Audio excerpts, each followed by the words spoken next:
Hey guys, my name is Michelle and my partner is Erin. We're going to be talking to you about the social exchange theory. Social exchange theory can be thought of like the mathematical and logical side of a relationship. We kind of add and subtract points for things like how much effort we're putting into a relationship versus how much effort our companion is contributing, what we feel we deserve in a relationship, and how likely it is that we can find a better relationship or scenario for ourselves.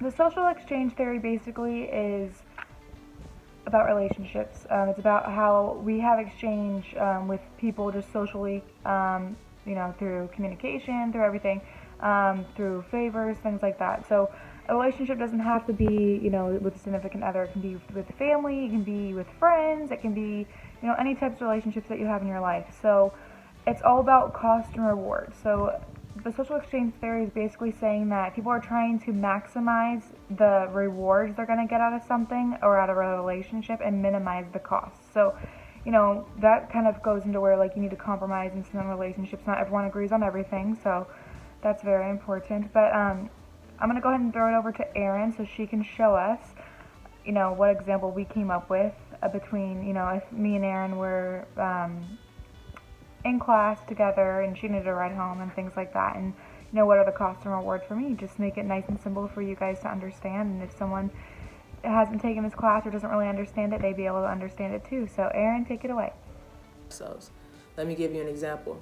My partner Michele and I were leaving class one day. I turned to Michele and asked if I could have a ride home because my ride was unable to pick me up and I would have had to take a bus all the way to the valley. This is where Michele thinks logically about the situation to come up with a decision.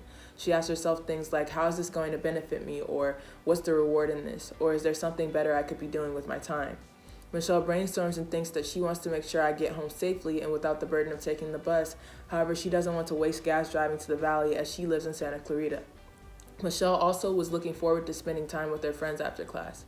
While Michele is clearly conflicted, she comes to the conclusion that she believes if the roles were reversed, I would do this favor for her. This is her deciding factor and she chooses to take me home.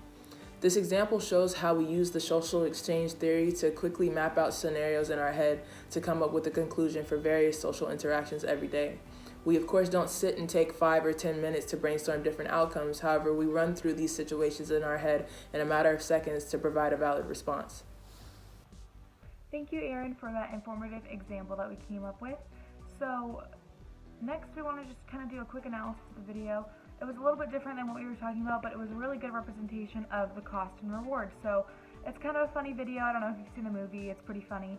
But so they're comparing basically the two guys that she's dating and what cost would be if she went with one of them, and then what rewards kind of would be if she went with the other one, what kind of the flaws and what are the good things about them. So go ahead and make sure you watch. If you didn't watch that already, watch that, and then go ahead and comment on the discussion board and give us your example. Thank you so much for watching our video. Bye!